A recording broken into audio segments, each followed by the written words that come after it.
अस्सलाम वालेकुम स्टूडेंट्स। आज हम लोग स्टार्ट करने लगे हैं एक्सरसाइज 1.1। इसका क्वेश्चन नंबर 1 है, कहता find the order of the following matrix.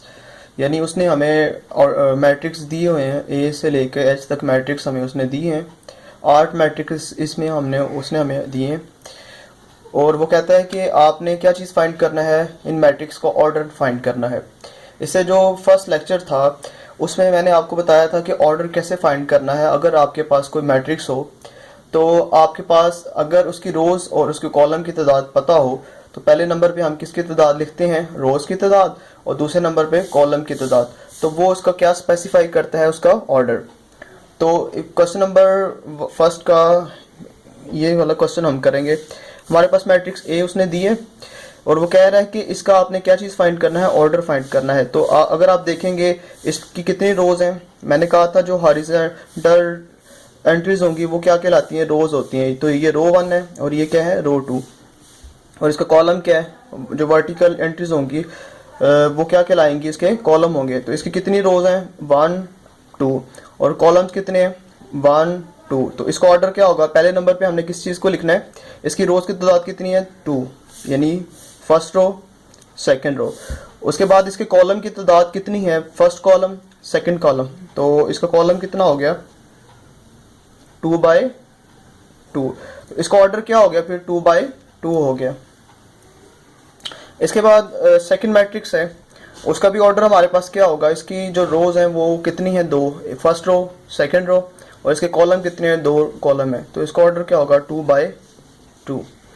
इसी तरह से हमारे पास मैट्रिक्स सी है, इसका ऑर्डर क्या होगा, इसमें हमारे पास रो कितनी है, एक रो है, पहले नंबर पे हम क्या लिखेंगे, रो की तादाद। उसके बाद कॉलम हमारे पास क्या है, 2 कॉलम है, first column and second column. तो इसका जो कॉलम की तादाद कितनी है, 2। तो इसका ऑर्डर क्या होगा, 1/2। इसी तरह से हमारे पास मैट्रिक्स डी है, उसका ऑर्डर हमारे पास क्या होगा, इसमें रोज की तादाद कितनी है, first row second row third row. तो रो की तादाद कितनी है, 3। उसके बाद कॉलम की तादाद कितनी है, इसमें एक ही कॉलम है, तो इसको कैसे लिखेंगे, 3/1। यानी फर्स्ट हमने किसकी तादाद लिखी, रोज की तादाद, और फिर किसकी तादाद लिखेंगे, कॉलम। तो कितने कॉलम है, एक ही इसमें कॉलम है। तो ये इसका ऑर्डर क्या हुआ, 3/1। नेक्स्ट मैट्रिक्स ई है हमारे पास, तो इसमें रोज की तादाद कितनी है, फर्स्ट रो सेकेंड रो और थर्ड रो। तो रोज की तादाद कितनी है, 3।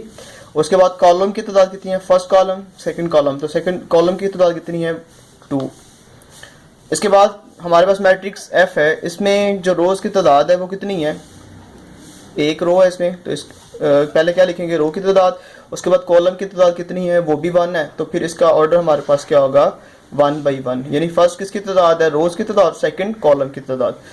इसके बाद जी हमारे पास मैट्रिक्स जी है, इसमें रोज की तादाद कितनी है, 2, फर्स्ट रो सेकंड रो। तो रोज की तादाद कितनी हुई, 2, और कॉलम कितने हैं, फर्स्ट कॉलम सेकंड कॉलम और थर्ड कॉलम। तो कॉलम की तादाद कितनी है, 3।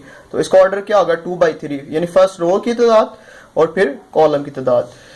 इसी तरह से मैट्रिक्स एच है, इसका हमारे पास ऑर्डर क्या होगा, इसमें जो रोज की तादाद है वो कितनी, फर्स्ट रो सेकंड रो। तो रोज की तादाद कितनी है, 2, और कॉलम कितना है, फर्स्ट कॉलम सेकंड कॉलम और थर्ड कॉलम। तो इसके कॉलम की तादाद कितनी होगी, 3। तो फिर इसका ऑर्डर क्या होगा, 2/3।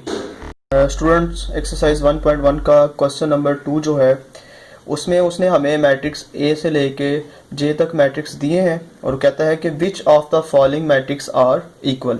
यानी आपने ये बताना है कि इनमें से कौन कौन से मैट्रिक्स आपस में इक्वल हैं। तो इक्वल होने के लिए मैंने आपको कहा था कि 2 कंडीशन फुलफिल होनी चाहिए। नंबर 1 कंडीशन ये थी कि जिन 2 मैट्रिक्स को आपने इक्वल करना है, दोनों का ऑर्डर क्या होना चाहिए, सेम होना चाहिए। फर्स्ट कंडीशन ऑर्डर सेम होना चाहिए दोनों मैट्रिक्स का। और सेकंड कंडीशन जो थी उसमें यह था कि उनके जो कॉरस्पॉन्डिंग एंट्रीज थी, यानी आमने सामने वाली एंट्रीज थी, वो क्या होनी चाहिए, इक्वल। तो 2 कंडीशन अगर जिन 2 मैट्रिक्स पे फुलफिल होंगी वो क्या होंगे, इक्वल मैट्रिक्स होंगे। तो अभी हम स्टार्ट करेंगे। ये मैट्रिक्स ए हमें दी है, इसमें एक ही एंट्री है 3 और इसका ऑर्डर है 1/1। तो अगर आप ये देखें, ये किसके इक्वल है जी, ये मैट्रिक्स किसके इक्वल है, मैट्रिक्स सी के। उसकी रीज़न क्या है कि 5 में से अगर हम 2 को माइनस करेंगे तो 3 आ जाएगा बेसिकली यहाँ पे। तो इसका ऑर्डर क्या होगा, 1/1। और इनकी एंट्रीज भी सेम है, इनके ऑर्डर भी क्या है, सेम। तो ए किसके इक्वल होगा, सी के। उसके बाद मैट्रिक्स बी आपके पास है 3 और 5, इसमें एंट्रीज है, तो इसका ऑर्डर क्या होगा 1/2। ये किसके इक्वल होगा जी, अगर आप चेक करें इसमें से ये किसके इक्वल होगा, आई के, क्योंकि इसमें जो एंट्रीज है 3 और 3+2, तो बी किसके इक्वल होगा, बी किसके इक्वल होगा, आई के। उसकी रीज़न क्या है कि ए किसके इक्वल था, सी, और बी किसके इक्वल होगा, आई के। इसमें इन दोनों का ऑर्डर क्या है, सेम है। इसका ऑर्डर है 1/2 और इसमें रो 1 है, कॉलम 2 है, तो इनका ऑर्डर सेम है और एंट्रीज भी क्या है, सेम है। यहाँ पे 3 में अगर हम 2 को ऐड करेंगे 5 आ जाएगा, तो एंट्रीज भी इनकी कॉरस्पॉन्डिंग एंट्रीज भी क्या हुई, सेम हुई। इसके बाद हमारे पास मैट्रिक्स डी है, तो डी हमारे पास किसके इक्वल होगा, आप देख सकते हैं कि जो मैट्रिक्स डी है वो किसी के इक्वल नहीं है, क्योंकि इसमें से ये किसी के साथ इसकी दोनों कंडीशन फुलफिल नहीं हो रही, तो ये किसी के इक्वल नहीं है। इसके बाद मैट्रिक्स ई है, मैट्रिक्स ई हम चेक करेंगे ये किसके इक्वल होगा, यहाँ पे 4 और 0, तो ये ई किसके इक्वल होगा, एच के, क्योंकि इनका ऑर्डर क्या है, इसका ऑर्डर है 2/2 और इसका ऑर्डर क्या है 2/2, और इसके अलावा ये जे के भी इक्वल होगा। उसकी रीज़न क्या है कि इनका ये 2+2 कितना होता है 4, और 2 में से 2 को माइनस करेंगे तो 0 आ जाएगा, 2 + 4 6 आ जाएगा, और यहाँ पे क्या 2 + 0 तो 2 ही आ जाएगा। तो ई, एच और जे आपस में इक्वल होंगे, इनका ऑर्डर भी क्या है, सेम है, इनका ऑर्डर क्या है, सेम, और कॉरस्पॉन्डिंग एंट्रीज भी क्या है, सेम है। तो आपके पास कौन सा मैट्रिक्स रह गया जी, एफ रह गया। तो एफ किसके इक्वल होगा, एफ जी के इक्वल होगा। उसकी वजह क्या है कि यहाँ पे 2 है और यहाँ पे 6, इसका ऑर्डर क्या है 2/1, और इसका ऑर्डर क्या होगा 2/1। तो ये आपका क्वेश्चन है जी। स्टूडेंट्स, एक्सरसाइज 1.1 का जो क्वेश्चन नंबर 3 है ये आखिरी क्वेश्चन है, और इसमें आपने करना क्या है, कहता find the values of a, b, c and D.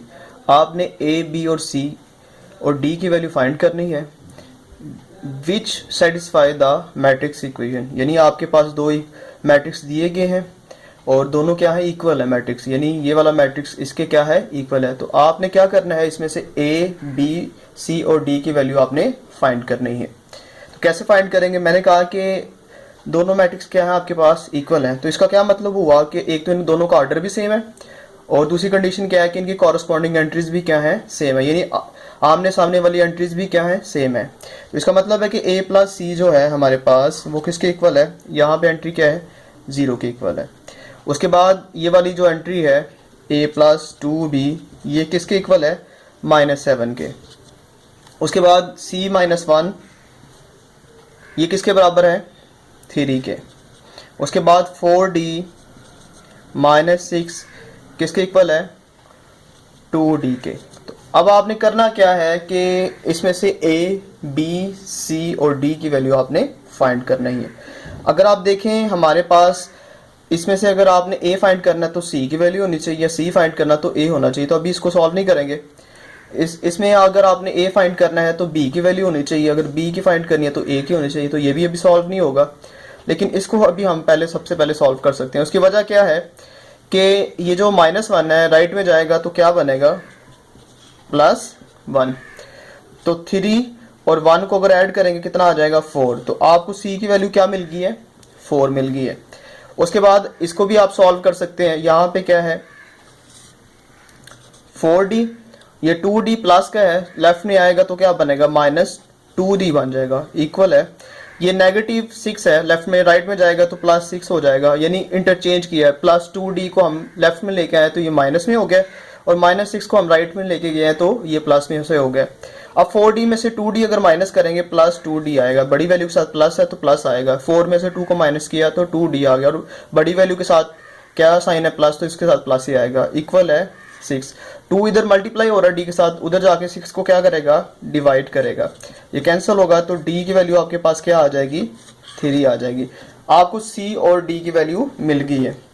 अब आपने क्या करना है, c की वैल्यू आप किस में पुट कर सकते हैं, c की वैल्यू आपके पास क्या है, ये 4। तो c की वैल्यू अगर 4 यहाँ पे अगर हम रखेंगे +4, अभी हमें यहाँ से लेंगे वैल्यू +4, और सी की जगह पे क्या पुट करेंगे, +4 इक्वल है 0 के। +4 राइट में जाएगा तो क्या बन जाएगा, -4। तो ए की वैल्यू आपको क्या मिली है, -4। अब ए की वैल्यू आपके पास क्या आ गई है, -4। तो इस इक्वेशन में अगर आप ए की वैल्यू क्या पुट करें, -4 + 2b इज इक्वल टू -7। ये -4 राइट में जाएगा तो आपके पास क्या होगा, ये नेगेटिव है, राइट में जाएगा तो +4 हो जाएगा। उसके बाद 7 में से 4 को माइनस करेंगे, कितना आएगा, 3। और बड़ी वैल्यू के साथ क्या है, नेगेटिव। तो 2 इधर मल्टीप्लाई हो रहा है, उधर जाके क्या करेगा, डिवाइड करेगा। -3 को 2 जाके डिवाइड करेगा तो b की वैल्यू आपको मिल गई है। a की वैल्यू भी मिल गई है, b आपने फाइंड करना था, c फाइंड करना था और d फाइंड करना था। आपका क्वेश्चन कंप्लीट हो गया। इसके साथ ही आज की एक्सरसाइज भी कंप्लीट हो जाती है। तो कल इंशाल्लाह हम पढ़ेंगे टाइप्स ऑफ मैट्रिक्स।